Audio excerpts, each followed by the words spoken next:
Rumah tanggaku adalah rumah tangga yang harmonis, bahkan romantis.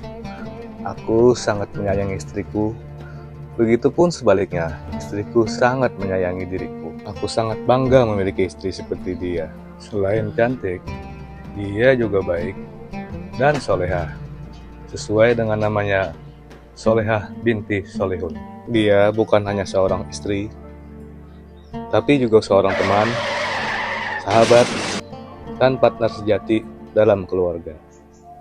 Aku sangat mencintai dirinya. Tak pernah sedikit pun dalam pikiran untuk menyakitinya. Hingga pada suatu hari, istriku mengungkapkan sesuatu hal yang mengejutkan diriku. Dia ingin aku menikah lagi, yang kedua kali. Tentu saja aku menolaknya, karena aku tak ingin menyakiti hatinya.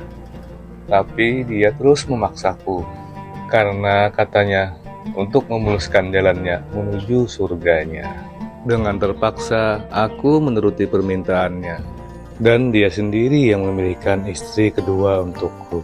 Namanya Oci, janda beranak satu yang hobinya nge-gym. Singkat kata, singkat lagi tali selawar ajai. Maka terjadilah pernikahanku yang kedua kalinya. Istriku sangat bahagia saat itu. Maka sahlah sudah Oci menjadi istriku yang kedua. Orangnya cantik, baik, dan juga humoris. Istriku ikhlas di madu, dan Oci rela menjadi yang kedua. Mulai saat ini, rasa adilku diuji kepada keduanya. Oh Tuhan, kuatkanlah aku dalam menjalaninya. Hari demi hari, bulan demi bulan, mereka semakin akrab saja.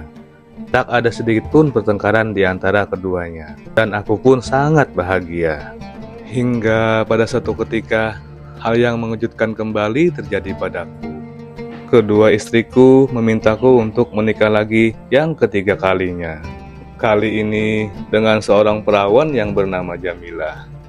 Wanita muda yang baru saja lulus dari pondok pesantren. Dan kembali aku tak bisa menolaknya. Maka terjadilah pernikahanku yang ketiga kalinya. Kedua istriku pun sangat bahagia saat itu. Maka sahlah sudah Jamilah menjadi istriku yang ketiga. Orangnya cantik, baik, dan juga solehah. Sama dengan kedua istriku sebelumnya. Di balik kebahagiaanku ini, aku selalu berdoa, kuatkanlah aku Tuhan untuk menjalani semuanya. Hari demi hari, bulan demi bulan, mereka semakin rukun saja. Alhamdulillah, aku bisa menjalankan sunnah ini dengan adil. Tapi kembali aku terkejut ketika mereka bertiga merencanakan untuk aku menikah yang keempat kalinya.